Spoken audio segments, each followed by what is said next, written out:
তিনি এসে বললেন, তুমি সেই বসায় এখনো? সেই বসায়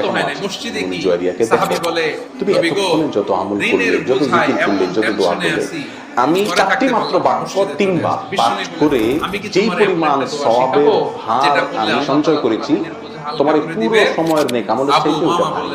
4টি বার সুবহানাল্লাহি ওয়া বিহামদিহি আদাদা খালকি, অর্থাৎ আল্লাহর পবিত্রতা এবং প্রশংসা বর্ণনা করতে তার যত সৃষ্টি জগতের যত সদস্য আছে তত পরিমাণ, ওয়া রিদা নাফসি, তত পরিমাণে যত পরিমাণ হলো আল্লাহ সন্তুষ্ট হয়েছে, ওয়া জিনাতা আরশি, আল্লাহর আরশের ওজন পরিমাণে। 4 নম্বর অমিদাদা কালিমাত, আল্লাহর যত কালিমাত আছে তার পরিমাণে, ওটা লিখতে যত কারির প্রয়োজন হবে সে সম পরিমাণে সকালে ফজরের পরে এবং সন্ধ্যায় 3 বার করে সুবহানাল্লাহি ওয়া বিহামদিহি আদাদা খালকি ওয়া রিদা নাফসি ওয়া জিনাতা আরশি ওয়া মিদাদা কালিমাত।